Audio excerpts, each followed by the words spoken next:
welcome along to the Invincible podcast. Joining me, I've got Lee Judges and also Julian, Mr. Becker. And good to see smiles on your... Well, I know there'll be a smile on your face. I wasn't sure what you were going to be today because yesterday, before the game against Dinamo Zagreb, you were really miserable. There was somebody who sent in a comment who said, why is Lee in such a bad mood today? Like everything we said, you just snapped at. You know what I mean? You weren't interested in the game. You didn't care about the result. Now I'm wondering, do you care today? Because Arsenal, in winning that, third in the Champions League group out of 36 teams, some very big teams in there, Real Madrid, some teams like that. Third in the group, literally qualified. I mean, it would take a monumental meltdown of results for Arsenal not to qualify for that 8, which then sends you through automatically into the next stage and you avoid a playoff. When you contrast that with, say, a Man City, who now literally look like they're going to have a playoff. And by the way, that playoff, that last game they got, which is really, really important against Club Brugge, comes just before they play us. Yeah, that was a so, key. But are you happy now? Of course I'm happy because Arsenal won. Thank God, he's happy. But can there's a but. I'll be really honest. We're happy. Let's be honest about this, right? Let's get the button out. Get the button right. What was you more excited about yesterday? Arsenal winning 3-0 or Manchester City collapsing and losing 4-2? I was more excited about Arsenal. I didn't even know the Man City result till afterwards. When around us, when it was like everybody's buzzing, going, like Man City were 2-0 up, and then it was 2-2, and everybody was more joyous that they'd lost. I get it because it was a routine win for us yesterday. It was a routine, but we were also looking at the other results. And throughout the last 20 minutes, trying to calculate where we were going to be in the league. Well, that's an exciting day. Well, it was exciting because did you get your spreadsheet out where you're going to go next and all that? That's important as well. So, someone walked past me yesterday and said, tell Julian to stick his spreadsheet up his jacks. That was the highlight of the night for me. Obviously a very intelligent person. But listen, job done. It wasn't an exciting game. I thought, come on, that. There is some poor, even though with this new format, there's some poor, and they ain't like that.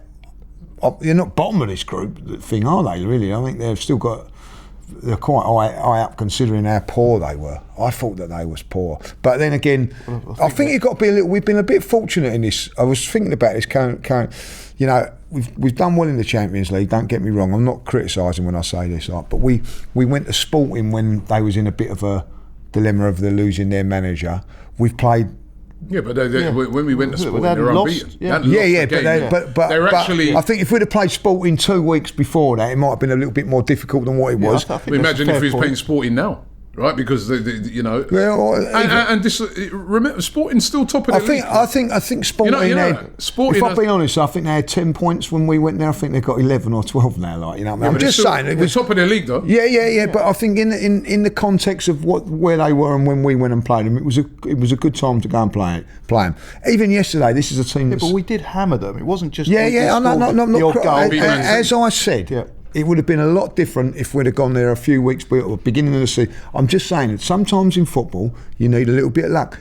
We was fortunate to go there next time. We've now taken on Inter. I thought we're taking on Dynamo Zagreb yesterday, and they haven't played a game for a month. And that could have benefited them. They've had a month off. But it didn't. Obviously it didn't because they were shocking. Well, it might have done. They might have come here and lost 5-0. But they were shocking. I don't think really, if you'd be really honest about this, you know what I mean? And Arsenal didn't get out of second gear yesterday. No, they didn't. Cruised the game. Perfect game for us really. We could bring players on, take players off and whatever. And maybe leave a couple of players on the bench that can get a bit more training going into the weekend. So, listen, we've been... Hold on. I mean, because you can also look on these things the other way. Go on in. Right? So you could look on it and say, they've just had a winter break, right? Yeah, they haven't played in a month. But they have played friendlies. They played friendly games and that, right? So, and they're taking on Arsenal. He's had They've a had a month's worth of to- football, right? With riddled with injuries throughout that, missing their best player in Saka and that. Perfect time to play Arsenal. You know what I mean? Just coming off the back of, you know, a bit of a demoralising draw against Aston Villa. You could talk about it and say Sporting, they're still top of the league. When we actually played Sporting, you could actually look at it and say we'd be better off playing them now, because now since we beat them, they've fallen off a cliff in the Champions League. But up until then, they were unbeaten in the Champions League. Hold on, John. You're going to come in and stick up for me now, because you turned around and got slaughtered. Let me finish. For your comments about Sporting. Hold on, let me finish. Right, okay. Right, then it's my I've fallen off a cliff, but up until then, right, they hadn't lost a game in the Champions League, and they had destroyed, right, Manchester City, right. You know what I mean? So, you know, we've had to play good teams in this. PSG, who we beat pretty easily. PSG. But look what they did to City yesterday, right? Absolutely destroyed City. You would have thought this would be a good time for City to play them. City just beat Ipswich 6-0, right? So, you know, we've had to play Played Inter. one team in the top 8. We've had to play Inter. Yeah, We've had to play Atalanta, right? We've had to play Sporting, who were unbeaten. Yeah, that's a good result, that. It wasn't a bad result. I take that back. That was a good. That was in between Manchester City and Tottenham. Yeah, and out of 36 teams, we're third in the group, right? And we only lost one game. So, and even that game, we was at the game. You know, what I mean, over there in we were unlucky Inter. to Be unfortunate. I'm not saying we should necessarily have won that game. Be unfortunate to lose. So it's been a good campaign so far. In It's not been a good campaign. If you rewind it to Didn't last say it was not a good campaign, did I? Did I say that? No, but you started to criticise No, it. And you put it into perspective. my words were, I'm not criticising when I say this. I said, sometimes you need a little bit of luck in football. I don't know if we've necessarily been that lucky in it. I think we just played well. I think we've been consistently good throughout these stages. Aside from Ryan and a penalty, you know what I mean? We ain't had much luck. That was one extra point. Even throughout it, we've been missing, like, you know, best players for half of the thing. I don't think we've had it. Saka played Saka's been out, hasn't he? League game. Sorry? Saka played in our last Champions League game. Did he? Yeah. What was our last one again? It was must have been the beginning of December or whatever. Like that was our first 2 Champions League games. Okay, but listen, he didn't play last night, did he? No. And you're right, we didn't have to get out of second gear because we're a much better team than them. Yeah, and you are right. But they have also taken some decent scalps in this thing, haven't they? Zagreb, or got some decent draws and stuff like you said, they're not right there at the bottom. They're not right there, but I think they're about 25th. I think the last 2 away games they actually won the games. They weren't a great team, but they had a month to prepare. You could say they had the new manager bounce. And the reason why you talk about it being a good time to play them, I think when you look at it, that was probably the worst time to play them. Julian, if we'd have played them in their best time, we'd have still beaten them. Exactly. So I think that was an irrelevant point you made. Well, they're poor.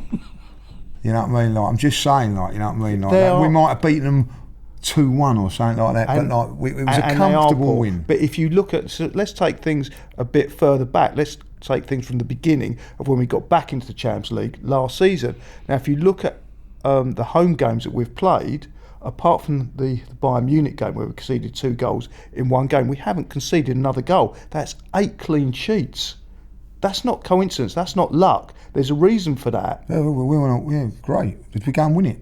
We haven't done in one season. We didn't win it last season. And what do you say we haven't conceded? We haven't conceded a goal in 8 games. We haven't conceded. Apart from it, so we've played 9 games. Against Sporting? Against Sporting, no. Yeah, we'll have 5-1. Yeah. He's there as well. The trouble is, he's there, right? But he ain't watching the game. He's getting notes off his dad and whoever else is, right? Do you know what I mean? To make him look intelligent. So I've counted that there's been 8 games. We've conceded 2 goals in the Champions League this year, both from set pieces. No, I'm talking about from the beginning of last season when we got back in it. I was counting before the game yesterday, and I didn't get it off any stats or anything. I just looked through the fixtures and saw that if we'd not conceded yesterday, there was 8 home games that we've played. Home games. Right. Yeah, home games. We've done. Listen, we've talked about this on the Forever Arsenal today. Maybe and Julian brings the point up of like, you know, he thinks that we can win the Champions League, is that our style of play maybe suits us better in Europe than it does in the Premier League. Maybe. Remember when Chelsea won it that time? You know what I mean? Well, that was a great point that we said yesterday. Like, you know what I mean? Like, you know, that they won it by playing a style where obviously they weren't the best. Yeah. But like, listen, it was a great point yesterday. Like, another great point was said. Bayern Munich probably had their worst season last season, didn't they? They got to the semi-finals of the Champions League, and you know they beat us in the quarter-finals, and you know could have gone either way, I suppose. So it is a good point. Yeah. I don't think you necessarily have to be the best team to win it, but it's I think still a cup competition, so there is an element of luck involved. And the other thing that I want to make the point about is that even though we did win 3-0, it was all very comfortable. It was a great night on the results, but that team being poor, we still made quite a few mistakes that I think against better teams would have been punished for. I remember Kivior and Timber making in the first half. Yeah, making awful mistakes in defence and us kind of getting away with it, not because we were great, although Kivior did come back and make a good challenge when Timber gave the ball away, because of the poor opposition. And against better opposition, we'd have got punished for that.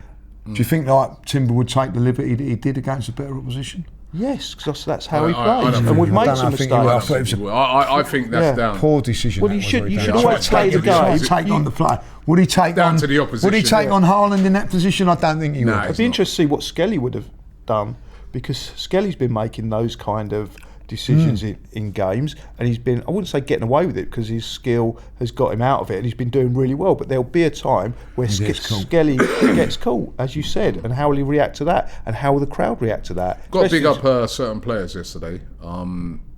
Martinelli had a really, really good game. Very good. You know what I mean? Like, he was terrorising them down the wing, what we've been wanting to see him do for a long time. I don't know if it's because of the opposition or whatever, but he was really, really good. The first goal, even though it was a great little knockback by Havertz, but I thought it was created by Martinelli's great run down the wing. The assist for Havertz's goal was an unbelievable cross. He was really at it yesterday. Havertz with a goal. That's 2 in 2 for him. You know, I mean, he's been criticised a lot, but he scored. Declan Rice with also... last few games, he's really come to the fore. He's really been playing really, really well. And Martin Odegaard getting a goal. Finally, you know what I mean? He's missed so many. Couldn't miss that one yesterday, but finally getting a goal. So a lot of the players, over the last couple of games actually, they've been getting a lot of criticism, have really stepped up to the plate. And that's good to see. There is one player yesterday, though. He desperately needs to step up to the plate, and that's Raheem Sterling. I thought he had another poor game yesterday. And he's looking so out of sorts, because you saw the difference when Wanyeri came on in that position. But what do you think of those guys that really stepped up? I mean... I think, I'm going to be really honest with you, I think since Saka's gone out, Martinelli's performances have got better. And he's getting better each time, so I think that's a good thing. You think that's because there's a bit more responsibility on it? Do you think that maybe he's getting the ball a bit more? Well, I'd like to think so. Do you think he's been trusted to get the ball a bit more? Because when Saka's on the pitch, you see there's a massive bias of Arsenal's possession on the right-hand side. Now, with Saka not there, then that has to be spread around a little bit. And obviously he's getting more of the ball, he's got more responsibility, and if you've got more of the ball, you've got more of a chance to shine. Now, over the last couple of games, he's really, played well. I mean, I think previous to that, he was still, hasn't really. But I think the last couple of games against Tottenham, I thought. Last couple of games. I think since Saka's been injured, he has stepped up a little bit. We need him to step up a lot more if we're to go and do some bits. But I thought yesterday that was so when people turn around and go, you have to, and I get that, you have to think about the opposition, but Sterling didn't do nothing against the same opposition. It's true. Do you know what I mean? Where he stepped up and played really, really well. I thought that his performance was really good. I want to talk a little bit about Havertz, because again the debate is, like a lot of people I've seen going, well, he didn't play well yesterday, even though he scored and what do you have to do? He did play well. He had an assist and a goal. I didn't think he was in it that much. But what more does a player have to do? He scored, he's assisted. And he's still not No, you know what? See, this is where it's unfair, and this is that's why I was talking about this last night because I said Havertz played well, and like Cecil was going, people are going to say you're flip flop. I said, listen, I don't care about this flip flop rubbish that people come with. Yeah, we're all flip flops. I say whatever I see in front of me, I base it on the evidence in front of me. Somebody's played poorly. Yeah, so you're going to say they've had a poor game. To game. If somebody's, if Sterling against Wolves scores a hat-trick, I'll big him up. And I'm not in fear of the fact that in the last game I criticised him because he had a bad game. He's played well, I'm bigging him up. Yeah. And I just think did he sometimes... play well, though? That's the question I want to say. I thought Havertz played well. There'll be other... That's what I want to say. There'll be other strikers, right? Let's just say, listen, and in no way, before people jump on this, am I comparing Havertz I know what you're going to say. Haaland, yeah? Because Haaland is an elite striker, right? But you'll have Haaland in games. He does nothing. I get that. But when it comes to his bread and butter, scoring goals, maybe laying off a little assist, he does that. He has then deserves to be scored high in that game because that is his job. Right, that is his job, and Havertz playing as a striker. I'm going to come back to you. Anyway, Havertz playing as a striker. His job is to score goals and assists, and he did that last night. See, this is my point. This is my point about it, right? If you'll get perhaps even Isak, you're talking about against Newcastle. They turn around and go, he weren't in the game, but when he had his moment, he scores his goal, and we all go, oh, that's what we want. Yeah. Right? So Havertz, yes, I know it's not great opposition. You can even go into Saturday's game against Aston Villa. He didn't really do a lot, but he scored. So what I'm saying is, so when he's done that, should people then be going on, well, he didn't really play well. No, what else did he do? What else did he do? But that seems to be the thing with that. That's why I wanted to bring this up. It's unfair because even that you make a great example there when you talk about Isak, right? When he played against us, right? Apart from those two moments, the goal that he scored and then the shot that he had that which then Gordon scored off of, right? He didn't do a lot in the game, but he's done his job. Enough. Yeah, he's done his job. That's what makes it. Can you see what's going on? It's unfair. But you could make the same criticism of Raya that he did nothing yesterday. It's because he wasn't in the game. But then when you get the chance to make a save, you make the save. And with I just feel with Havertz, right? And it's not, he didn't play well, but he scored and he's assisted, right? You know, but when someone like Haaland does that, you're right. But he's there. He's got the goal. You know what I mean? Like, and I get what you're saying. Probably he weren't great against Aston Villa, but he still scored. Yeah. I think he scored 14 goals in all competitions this season. But you're also relying. It's two extremes: the goalkeepers and the forwards. Obviously, the goalkeeper is more extreme, but you're relying on the game state and the other players around you for your percentage of the involvement in the game. Yeah, like a good striker relies on his service. Yeah, and people are criticising him for not being in the position. So if you're in the position, you're totally reliant on the players around you to provide you service. If they don't provide you service, you're not going to be in the game much. If you get the chance, then you put it away. What would you give him out of 10 yesterday? What did you give him out of 10? I gave Havertz, I think I gave him a 7. 7 or 8. I can't remember. 7 or 8. I think that's fair because he contributed, even for those two moments of a goal and a contribution. I thought the touch for the goal was outstanding. At first I was thinking, he's a great. It was touch. A very good goal. All team. That was a wonderful goal. That first goal. And then the second one, wonderful on that. The second one, great header. Yeah, that's what we wanted him. If he'd have done that a couple of weeks ago, you know what I mean? Yeah. Right, we would have won that game. Like so. And what I always look at and like is that he did that a couple of weeks ago. He missed an absolute sitter, right? But he hasn't hidden. No, he hasn't shied away. Great point, right? But he hasn't had the option to hide. Because we haven't had any. All right, but he hasn't. Right, but you can you can still play and still be having that in hide away. Your game just falls apart. He hasn't. It's difficult to hide away when you're actually on the pitch. Yeah, but what he's saying, you can get yourself out on the wing. Which players hide, Julian, in games, right? They're not their normal self. He was still in there for he was still in there for it, and he buried it, right? And that's 2 in 2 in the last couple of games, right?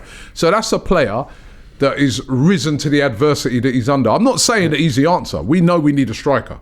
Regardless, we need a striker.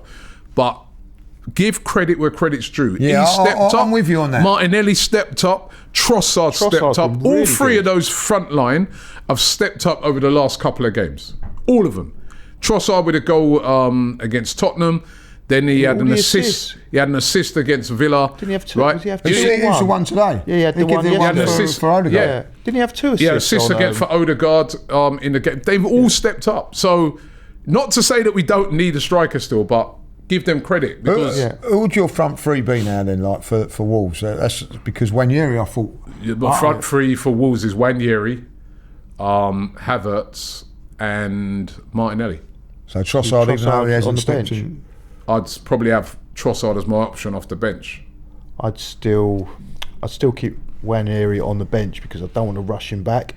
No, but he looked sharp last night when he came on. He did look good, but I think you could still bring him off the bench. No, but if to me, needed. I want him in from the start. He looks sharp. I want that sharpness. Honestly, I Sterling. thought that was a very impressive little cameo. Yeah, Sterling looks off it at the moment, man. Start with Wanyeri. Off it, he's never been on it. Well, he ain't been on it. We was Yeah, I on mean, it for so Man I'd City. start. A few. I actually felt sorry for Sterling yesterday. Yeah, a poor game. You know what I mean? And when I was saying to Julian off air, I don't know if you noticed this, but before his number come up, he was walking off. He knew he was coming off. You know what I mean? He was on a yellow card, didn't he? If Yeah. you notice, the two players that came off were both on yellows, him and Timber. And, I think Arteta's looking, thinking the way they're sort of speeding into closing down, they could get reds. So that was a wise thing. But yeah, he had a poor game anyway. We got yellow, blue, whatever. He was coming off. But Wanyeri has to start that game. Yeah. He looked fit to me. He looked sharp. He did, but he's still 17 years old, and I just don't want to see the same happen to him as happened to other players like Wiltshire, where they're just overplayed at a young age. And Here he goes again. it's been proven. Look at Saka. Won't see him till next season.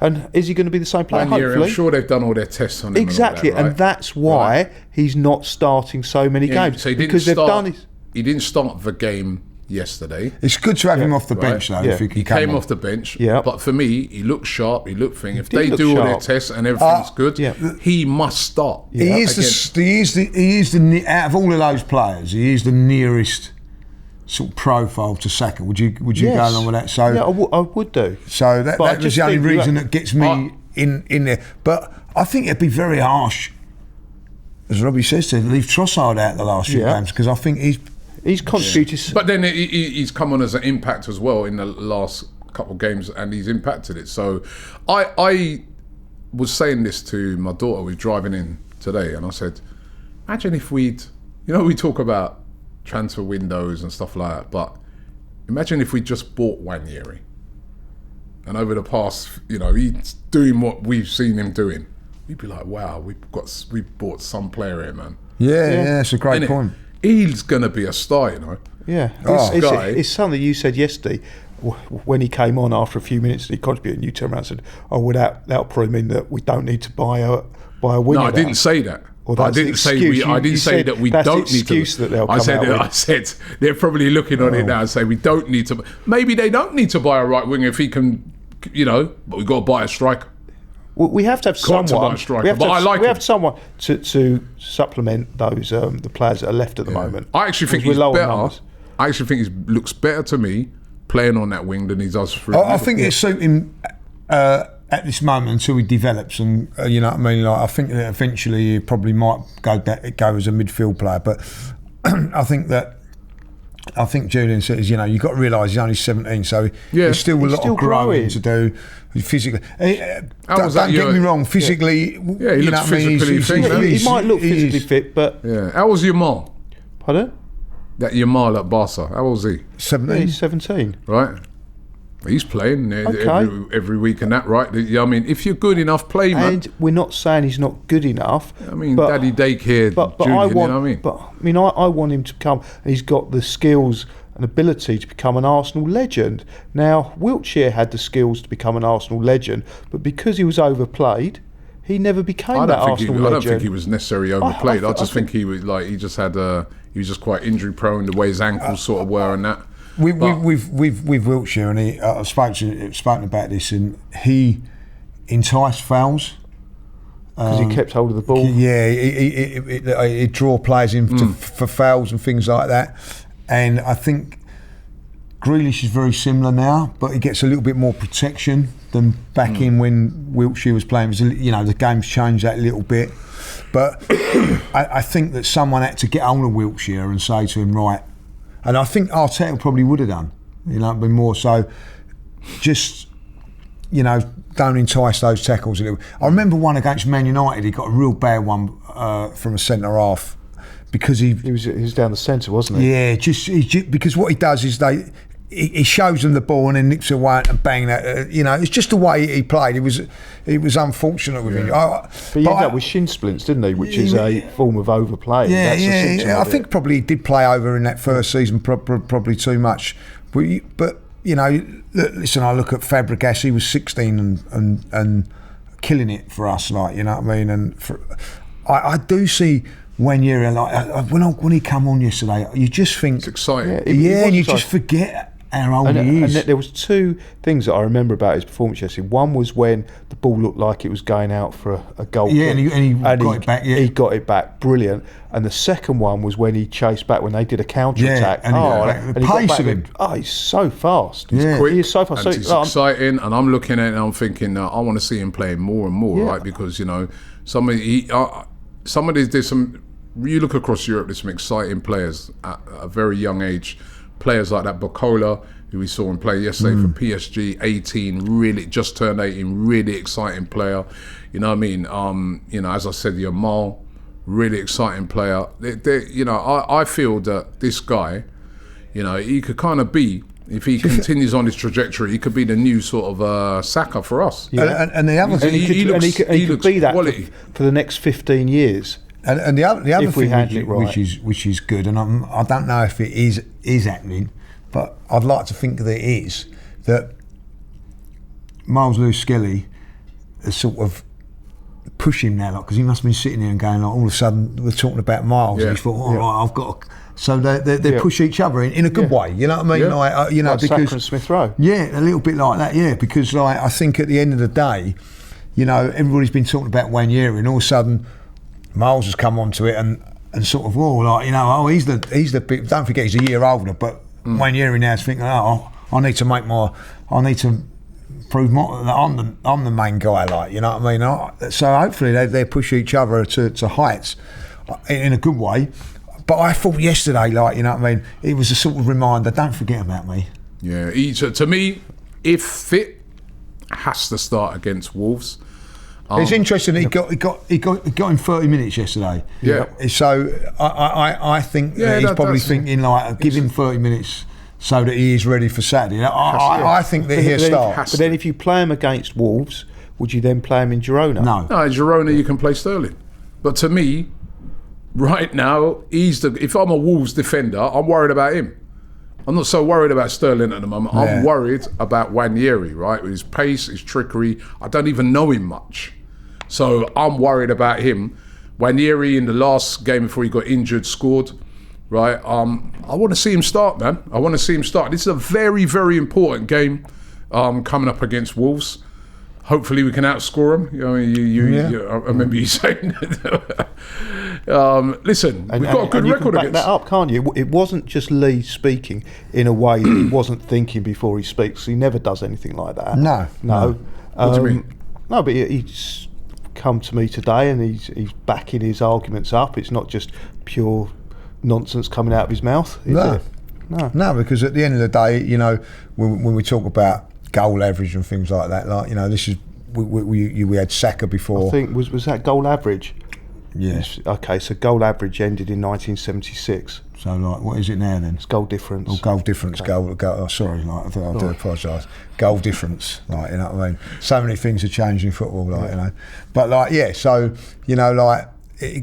goal difference, is important in the leagues when you're going on to win the league, but we're not necessarily when you're playing against teams, like, And our goal difference now, I think, will come down a little bit because of what we've got in the team at the moment with players, like, And Wolves, if I'll be really honest about it, like, I don't think they're as bad as what everybody's, they're not a bad side. When they're down the bottom, but they've got players. Normally that can, says you're bad. Yeah. I mean, it's not to say that they can't beat us, by the way. Yeah. Not to say that they I couldn't draw against us, but they are. I don't think there's bad teams I think anybody can beat anybody. They've been bad this season. And that is true. Anyone can beat anyone, has been proved on countless occasions. But as Robbie said, the league doesn't usually lie, and it never lies. And you've got a team in second. And yes, but we're second. We're second at this moment in time, and I get that. Yeah. But we're second. We're not with the forward line that we've got now. Okay. Let me just give you some stats here. So Wolves have lost all 3 of their Premier League games in this year, 2025. Have we had an easy game against Wolves? Have we had an easy game there? Let me finish. Conceding 3 goals in each defeat, including on Monday night where they got turned over by Chelsea. Since doing the double over Arsenal in the 2020-2021 campaign, Wolves have now lost each of their last 7 games against Arsenal in the Premier League. I don't think that's relevant. That's historic. Arsenal have won 8 of their last 10 Premier League away games against Wolves. They've lost 2 in that time. Their highest win against any side they've faced more than 5 times on the road in the competition. We've got a great record against Wolves. We've got a great record, but I remember going there 2 years ago, just before, it was the last game before the World Cup. Yeah. And they were bottom of the league. And it weren't until the 70th minute that Odegaard scored.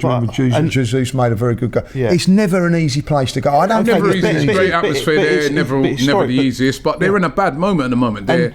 They're struggling near the bottom. Their captain, Lemina's thrown his toys out the pram and he's trying to force a move, so he won't be playing. We don't know if Cunha, he's the jewel in the crown, he's a great player. We've been linked heavily with Arsenal. Whether he plays or not is going to be interesting to see because, it's rumoured that Arsenal are interested in, Forest are interested in him. He hasn't signed that new deal he was supposed to sign and he's agitating for a move. But they want to keep hold of him. What's going to happen? His manager criticised him heavily after the game on Monday, basically saying that I didn't like his body language and I told him so. And he's told almost everyone. like literally said to him, it's his last warning. I mean, all's not good there, and they've got the worst. This is something that must be very encouraging for Arsenal. They're the worst defenders of set pieces in the league. Bottom of that, they conceded on Monday to Chelsea from a set piece. They're awful from set pieces. That's one of our strengths. But I think the comment you actually made was that you can't see, and you thought Arsenal would struggle to outscore Wolves.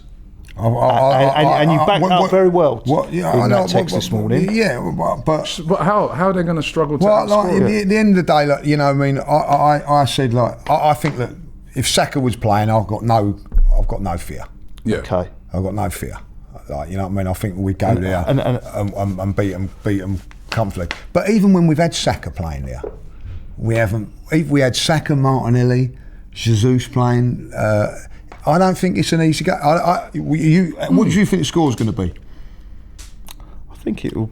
If you look at the way Wolves plays, and I've spoken to Inda today, who's our contact at Wolves, who goes to every home game and some of the away games. And you think we'll get 4? His comments were... I want you to say... I've done a bit of research. Right, so after this, we're going to go to the betting shop, we're going to take £100 out of your pocket, and you're going to say Arsenal are going to get 4 All right, the reason I don't go to the betting shops is because the betting shops are there to make a profit. So if we're going to make a bet, we're going to look at the odds of let's see what 4 is. We'll have a look at the odds of 4. Do you think we get 4? And then we can have a bet. I'm not saying 4. We could get 3 though. I've said that. I just said to you they pay 3. Listen, if I'm a betting man, it's a 1 or 2-0 win to Arsenal. Well, I'll go 3-1. So I can tell you the research I've done. I've spoken to Inda, and Inda has said he'd be absolutely amazed if Wolves get a result against Arsenal. He said they're very weak at centre half. The 2 centre halves are weak. We can exploit that. The main goal threats. We can exploit with their centre halves. If we play down the middle and we put crosses in, like Havertz scored yesterday. He also said that the main goal threats are coming from Ait-Nouri, who links up very well with Cunha. Now, if you look at where the goals are coming from Wolves, Cunha has scored 10 goals. 31.25% of Wolves' goals have come from Cunha directly. Goal involvements are 44.5% from Cunha. Now, his position at the moment is very tenuous at Wolves. He may not even play. Well, if he don't play, that's a bonus for us. Yeah, if you take him out... I think he'll play. Yeah, he may play. But if he don't play, well, he's leaving. So many of his goals, so many of Wolves' goals come through Cunha, a massive amount. Even goal involvements, not just pure goals. So even if he does play, then defending against Wolves is relatively easy because most of the goals come through him. So if you stop him, you pretty much stop Wolves' goal threat. Not an easy guy to stop. He's a very good player. Yes, it's not as easy as that. No, I'm not saying that, but it's easier to stop one player than stop. If you look at the Arsenal's goals, they're spread a lot more evenly throughout the team. It's a lot hard. Okay, you stop Havertz, you've got Trossard, then you've got Martinelli. So many of Wolves' goals are coming through one source. So all I'm saying is, you stop him, you pretty much stop Wolves. Then you look at the goal difference, the goals for, the goals against. There's such a massive discrepancy, not only in league positions in points, but in goals against and goals for, that I can't see how you can justify that comment that you see that I'll justify it by you know what I mean, like I think we've got a much better goal difference than Man United. We've got a much better goal difference than Newcastle. We've got much better goal difference against Aston Villa. We haven't beaten any of them. You know what I mean? We haven't beaten Fulham. No, we beat Man United in the league. No, in a cup. Like, over the lot. No, league. I'm not going on about. We're talking now. I'm not talking about. Now. We won the last game. I'm not talking about. We didn't. We played Aston Villa and didn't beat them, Julian. Like, you know what I mean? Like, I'm talking about Premier League, right? I'm talking about. We still scored 2 goals without Saka. Like, yeah, well, like, 2 more I get we're 2 at home, but I look at Brighton away, 1 goal. Fulham away, 1 goal.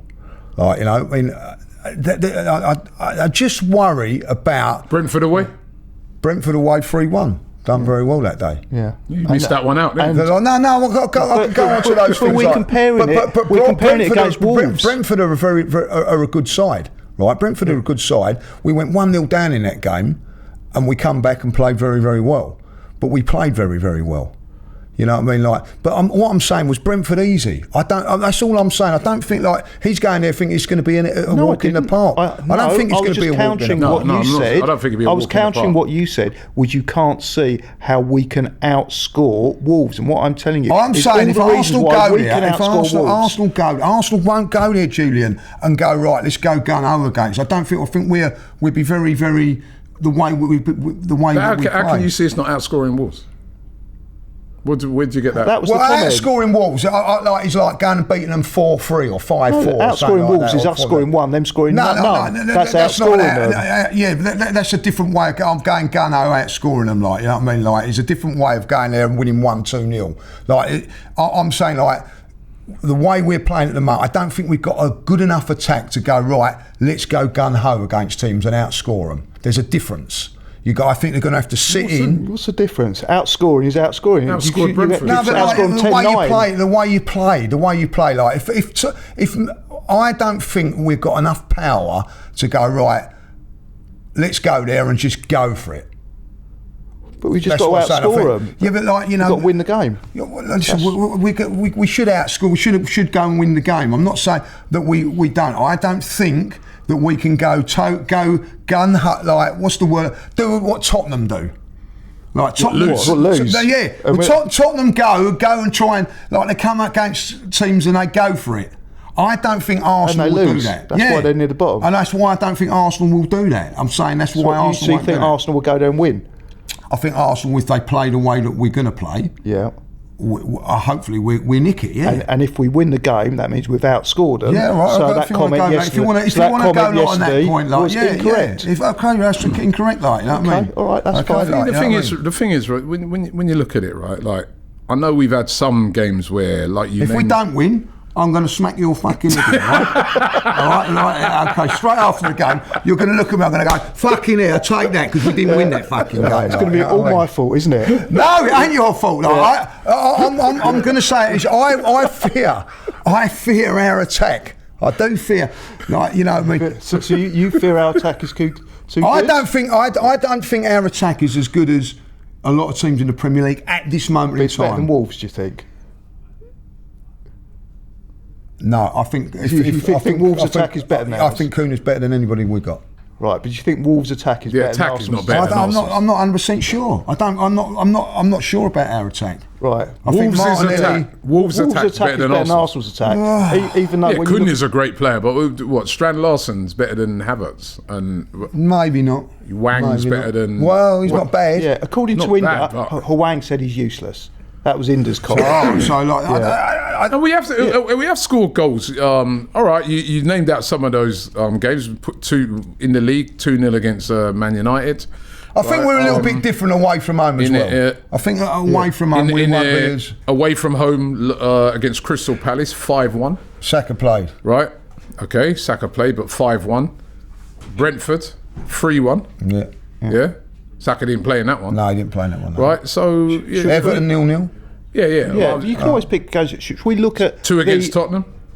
Yeah, listen. I'm not. Listen. 2 against Villa. I know they had to come back. One against Man United in a cup. None against Newcastle. Like you know what I mean. No, in the league. Yeah. So all right. But what I'm saying is that We do score goals. Yeah. Yes, we do.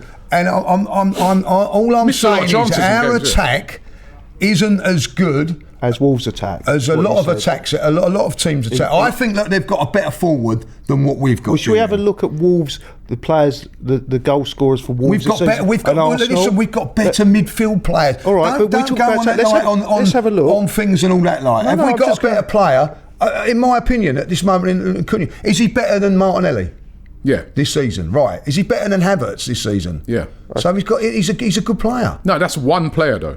All What right, about the others? So Cunha scored 10 goals. Strand Larsen and that. Strand Larsen has scored 7, and after that you've got Ryan They Out-Nouri play at differently 3. to us, Julian. Like, you Yeah. know, we've got better midfield players. They do score differently. They score less goals. Yes, of course they do. They're not a And better they team than us, concede are they? more But goals, what I'm and saying they're is you're further not down. listening to... Like, would Sterling get into Wolves' team? Would Sterling get into their team now? I think he probably would. Would he?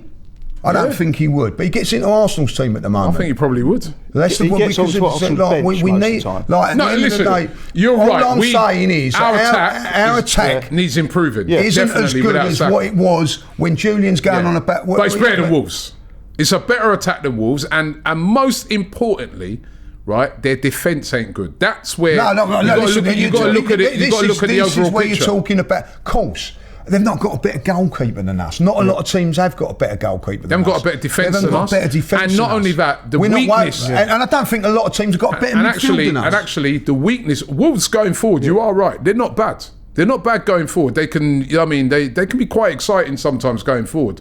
But it's the defending. I saw it in my own eyes on Monday, right, when they played against Chelsea.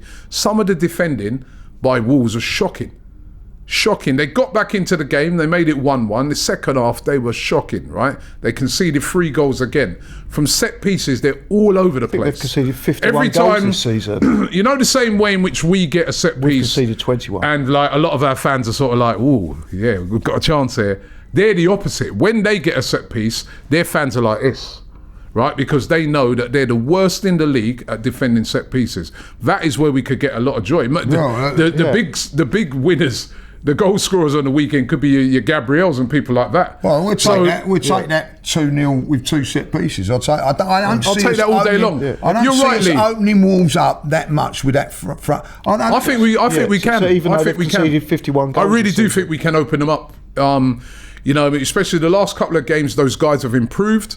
They've been putting their chances away. You know what I mean? Like you said, we've got a way better midfield. I can see us opening them up. I can see us doing that, right? But as you said, they've got a decent attack. Cunha is quality. Strand Larsen, maybe He's an handful. not the greatest finisher, but a he's an handful. handful. He scored 7 Big, goals. strong player. Right, a handful, a player that will get better as time goes on. He's not doing badly for his first. Up front, they're not bad. But it's the defence and with the midfield is okay. But without Lamina, they're not the same. They lack a bit of the power in there that they had when Lamina was there. And defensively, I don't think. That's why they're down at the bottom. What I'll say, and I'll say this now, I'll be.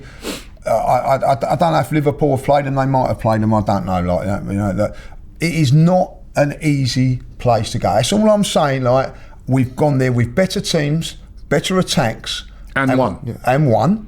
but found it difficult. Yeah, we found a way. What I worry about Arsenal at the moment, I look at Arsenal at this moment in time and I think we've got a good defence, we've got a good goalkeeper, we've got a good midfield. There are times, like that game against a couple of seasons ago, even last season, it weren't easy. You're thinking, we ain't going to win this game. We find a way. We've got someone that can find a way. I don't know if we've got that so much now in this team. Yeah, that I agree with you on. Game changer. Yeah, that I agree with you on, and that's why we need to. You also have to look at the opposition. And the other thing that Inter told me is there's a little bit of flux going on. When are you going to do something? When are you going to talk about something you do yourself? Why? Are you I was giving someone credit who I got the information from. Now everyone does research. You do research in different ways. One of the ways is reading. No, you don't do a lot of that. Well, one is like asking your dad every time what you know. Okay, that's another way. Also getting your coach to get on the thing, going right. And then go, what happened there, Lee? Who scored that goal? I said no. You're too worried about who's played left side of the midfield for the opposition. And that's exactly right. I am a little bit like Arsenal. I can score from multiple different ways. So I'm doing multiple research. I spoke to a Wolves fan which is a good thing. Yeah, I've watched Wolves recently. I've spoken to you and got your views on Wolves, which did give me a lot of insight. Well, I just don't think you should, for me, dismiss any opposition. I'm not dismissing. No, I'm not saying you are. I think every game in the Premier League, look, listen, we went to Brentford. Did we beat them easily? It was 3-1. I thought it was a tough game. I thought it was tough. Tough game. Liverpool went there. It was a tough game. You know what I mean? I think Brentford are a lot better than Wolves. I think at home, it should be a little bit easier, right? I mean, it hasn't been for us in the past. But these away games, I fear us away from home because I do fear that we haven't got enough killers. That's my thing. When we got Saka on the pitch, even if you ain't playing really well, he can do something out of the blue. I'm hoping that Wanyeri can be that person, but you're saying don't play him, you know what I mean? So no, I didn't say I'd have him. I'd have him on the bench just because I don't want to overplay him. That's all. Are you saying that because you think that Wolves, because of what you've saying, are not a great side? Is that why you? That I think you can bring him off the bench as an impact, and I think the ownership they've got issues with at the moment that they're looking to sell. And that's a bit of a state of flux. They might want to cash in. They're not going to make that much of investments in January, and I do think if you look at the Premier League teams that we're up against, they by definition are one of the poorest ones. So they're in a relegation. And I also think, they're in a relegation battle. Actually, it's an important game for them because their star player is also in a bit of flux, as he showed against Chelsea. Listen, I'll be if he's not playing, I'll be very relieved. Yeah. If he's not playing, that means he's going. Actually, let's move that on because if he's not playing, well, do you think then he's going? He's going, isn't he? I would have thought if he don't play in that game. I thought after the comments on those are strong comments, yeah. On Monday that he's probably going. There's something going on there, isn't there? Listen, a couple of weeks ago they said he's signing a new contract. He's refused to sign it. He wants to go. So he's agreed a contract. And now he's refusing to sign it. He's refusing to sign it. Now, the rumours is that once he heard about the interest from Arsenal, he said he ain't signing. He'd like to go to Arsenal. Nottingham Forest have also come into the mix, and they're said to be willing to put in a club record fee to get him. They're going to have to... It's going to be very difficult for them to hold on to him if he's this unhappy. I mean...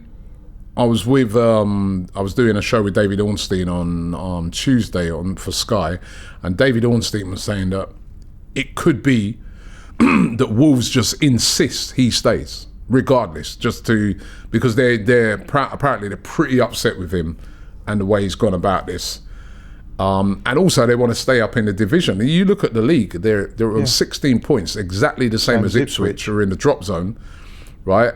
Yeah, would put them and there's also a bit of a gap between them and Everton, 4-point gap. If they go down, you say the owners want to sell the club. How much does the value drop? Exactly. So they may not want. They're desperately trying not to sell him. A disruptive influence in the dressing room. Yeah, but which is what they've done with Lamina, which was Lamina's they sell him. The captain. Would that affect the sale?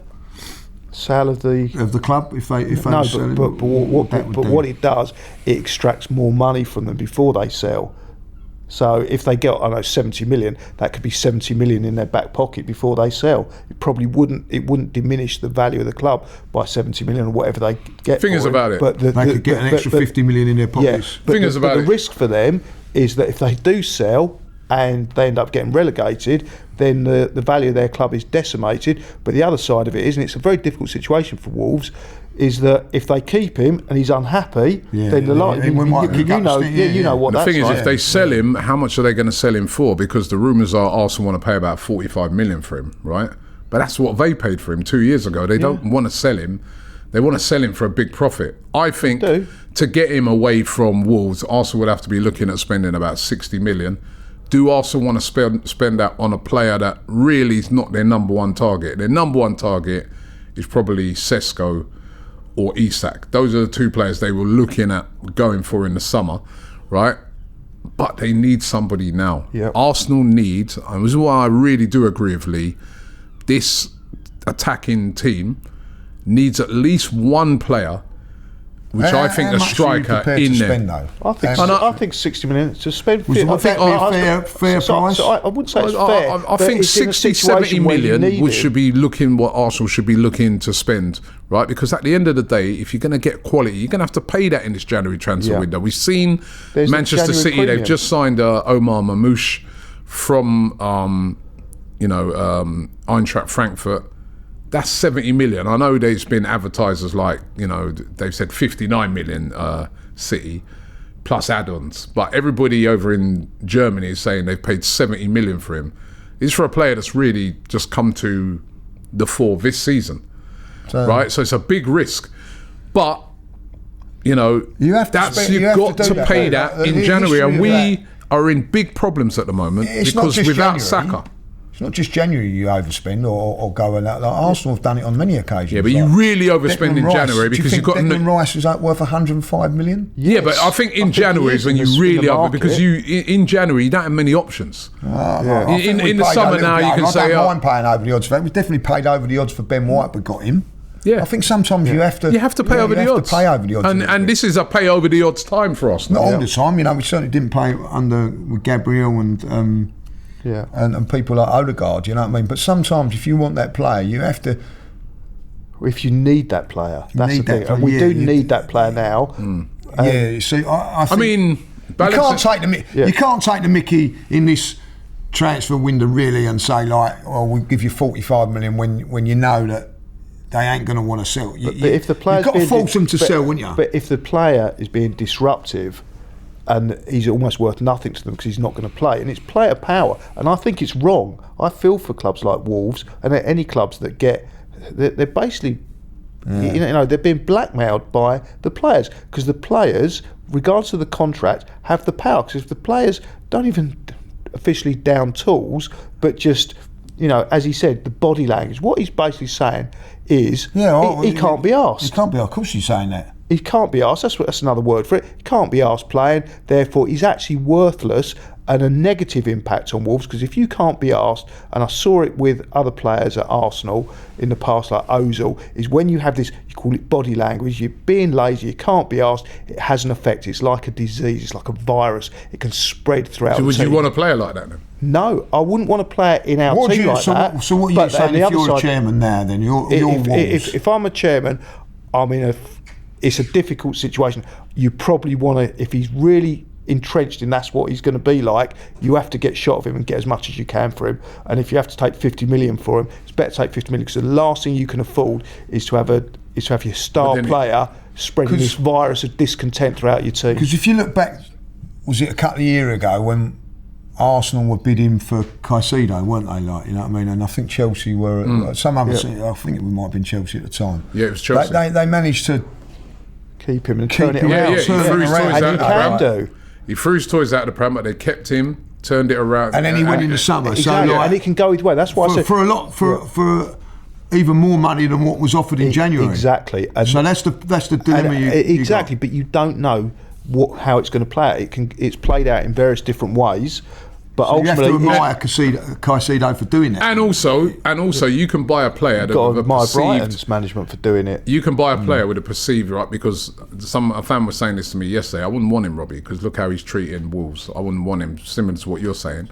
But Trossard was the same. Yeah. Trossard threw his toys out of the Exactly. pram at Brighton. That's why they're so upset Right. with him. And Harry Kane did the same to Tottenham. Forced Harry Kane went on strike for a week. Harry Kane went on strike for a and week. look how good they're doing at their clubs now. So that doesn't always, play out. But it's not I'd have easy. Cunha tomorrow. Tomorrow I'd have him, right? But for how much? Huh? For how much? I think if he's 60 million, Arsenal should pay it. Yeah, and I agree with that. So Even 65. in the player's defence, right? In the player's defence, I'm going to come in on the player, right? Maybe that's what's happened. That they've turned around and said, look, Arsenal prepared to spend that amount of money, and they've gone, no, we ain't selling you. No, but I think that's what happened. So he's gone, actually, it's a fair deal and all that. Like, what I'm actually hearing is Arsenal. I'm going to down tools. What I'm actually hearing is Arsenal willing to pay way less than that, say 60, 70. The rumours is like Wolves are like 80 million, which they'd never get, right? But Arsenal are like, yeah, we're willing to pay like 45, 50 for you, right? Right, I don't think that's enough. They're lowballing, obviously. This is negotiation. But you can understand. The player himself now is thinking to himself, well, do I stay at Wolves? Battling against relegation, could go down, real struggle. Or do I go to Arsenal, high profile club, gets me into the Brazil team probably all the time, playing in the Champions League because look, it's almost certified they're qualified for the next stage, or do I stay here? And that's what's happening. And by the way, the manager would be having a go at him, right? If Real Madrid came in for him, would be doing the same thing. Yeah. Barcelona came knocking on his door, or City, he'd be doing the same thing. So they all do it. Let's be real. It's when those big clubs come for you, your head gets turned. That could be the problem that we could have. I think if you're a club like Wolves, with a Saliba or something. I've got no disrespect to Wolves, and I ain't saying if you're a club like Wolves and a Arsenal or a Liverpool or a Man United come in for you, you're going to want to go. You're going to want to go. You know what I mean? Because it's especially if you come from Brazil, you haven't got any great affiliation to Wolves. You know what I mean? I think you'd be a good signing for us. That you're going there as there must have been especially time with Saka injured. Do you know something? The more I think about Cunha, I think how good a signing that would be for Arsenal. The fact that he's already been playing in the Premier League now for a couple of seasons. The fact that he's been excellent this season in the Premier League, so he'll be able to hit the ground running.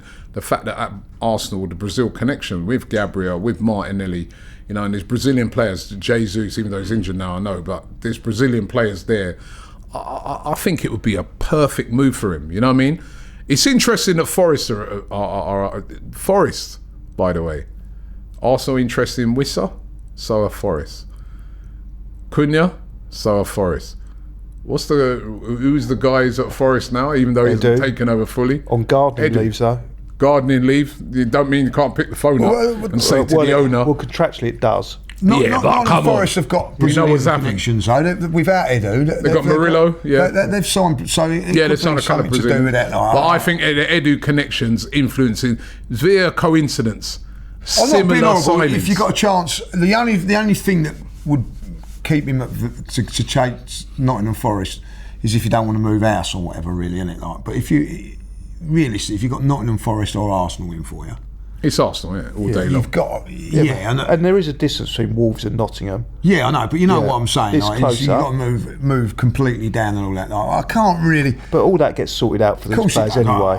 I just think at the end of the day, I think that if you'd want to go because you've got. Yeah, but it depends on the mentality. He could go to Forest and be the big star, whereas he's got to accept that he's probably, when everyone's fit, maybe, I wouldn't say a complete squad player, but he's not going to be straight on the team sheet. And the other thing is, would Wolves... At Arsenal, so when everyone's fit... Are you sure about that? No, I don't know. I think if everyone's fit... If he goes to Forest, he's going to be the big star. I think if everyone's fit, I think he'd start currently at Arsenal. If everybody, even with Saka, everybody back, I think if everyone's fit, based off of what I've seen this season, Cunha starts. Yeah, it's not. He might do, he might not. But at Forest, he definitely does. And I think as well nowadays, the amount of games that teams are playing, even just being, I mean, look how many games Trossard's played this season. Yeah. Martinelli. I know there's been injuries, but And you can you're always going to rotate play areas, in that attacking line. You're going to play a lot of games. Even if you don't start every week, you're going to play a big bulk of games, right? If you're playing for a team like Arsenal, with the amount of competitions they're in, with the amount of, and notice nowadays players get more, even off the bench. You get a load of minutes in it because you can make so many substitutions. Players even off the bench now, you play a big part. It's not like back in the day where, if she's on the bench, you're saying to the manager, well, when am I going to get a start? I mean, players off the bench, established players, they seem to be on all the time. Also with, like the Nottingham Forest connection, there's not good history there because of who's the player that went from Gibbs White. Gibbs White. There's a lot of controversial in that transfer. Yeah. So they won't want to sell to them. Maybe they're thinking. But then they might be unhappy selling to Arsenal as well because if they're taking the mickey, might think that Arsenal's the ones that have destabilised the player. I mean, because a couple of weeks ago, as I said, he's about to sign a deal. So I mean, ultimately, whichever club will pay the most will be the club that Wolves would rather sell to. Well, it might be also where he wants to go. Because that has an effect because then he puts pressure. As I was saying a few minutes ago, it's about player power, and he can start driving that move. Yeah. Because if he refuses to go, he could refuse to go to Forest. I think, Eddie refused to go to Forest last summer, didn't he? And that's a good point. That is a good point. But ultimately, it's his decision. I know one thing. Two things. Hopefully, he's not playing on Saturday because he's a quality player, and number two, hopefully, he joins us because we need still this transfer market. We're a few weeks in now. Lee, you were saying it last night. I agree with you.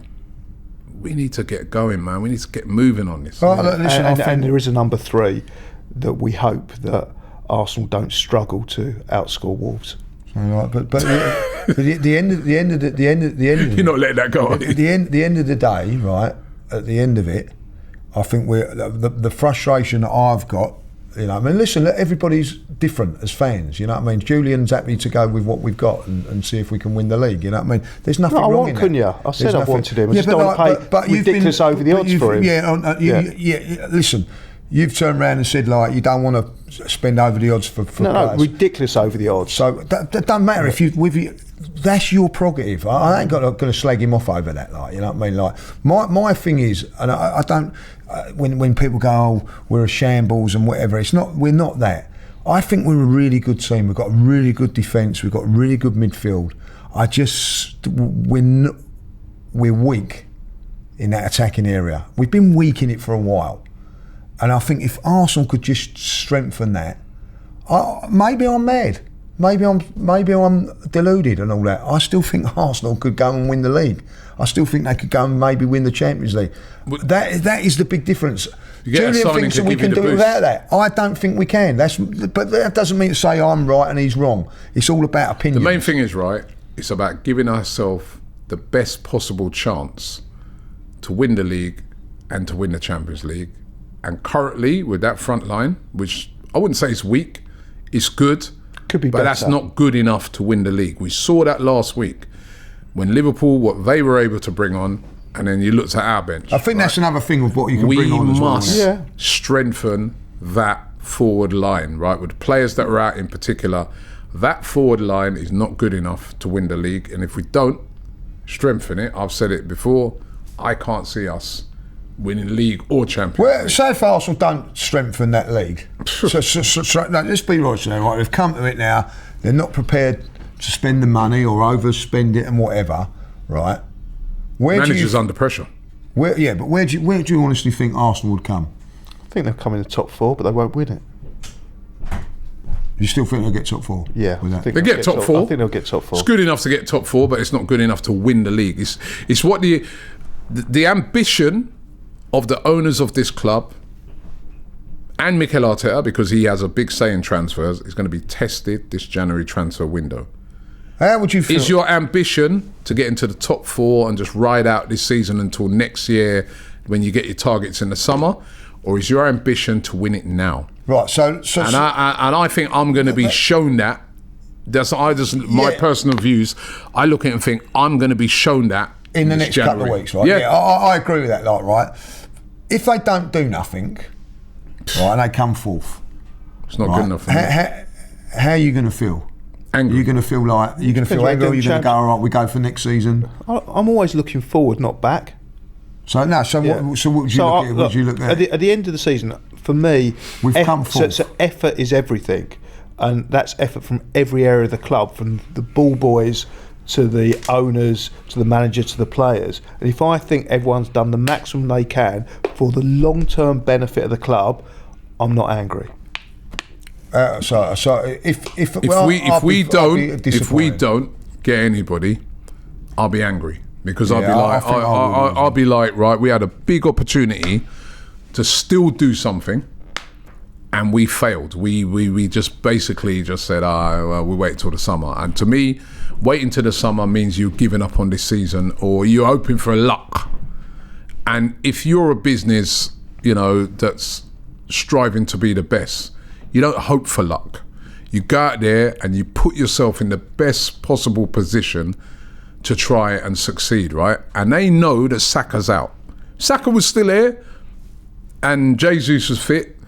I still think we'd need someone, but I can more understand why they might say, listen, still think we got a chance, right? But you didn't win it last year with those guys. And you haven't improved that front line. To me, you're hoping.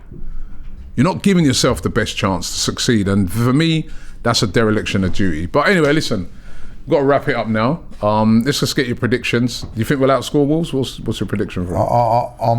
I'm saying 1-0. So that'll be 1-0. So we do outscore them by 1. Yeah. All right, what are you going? I'm going to say 3-0. I'm going to go 3-1. I think we'll get a lot of joy in this game. But it's going to be interesting to see what happens with Cunha.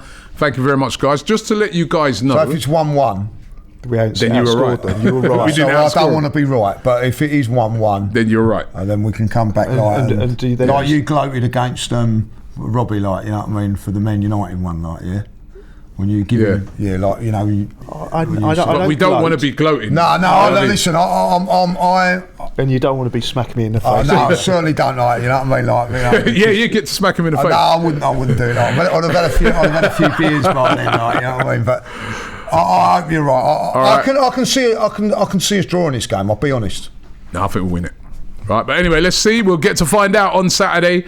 Also, guys, don't forget, just to tell you that the Invincible podcast, starting from February, is going to be live every week. It's going to give you guys a chance to interact with us, send us in your messages, comments. We've got a really exciting show coming from February, so look out for that live. I'm going to give you more details on next week's show. But once again, thank you to you guys. Thanks to you guys out there. Don't forget, you can listen to this podcast as well on all your normal formats. Thanks for watching and see you next week. The Invincible podcast. Myself, Robbie and Lee Judges come together once a week to discuss all things Arsenal. Straight talking, considered discussion, brought to you by the fans of the only club in Football League history to go invincible.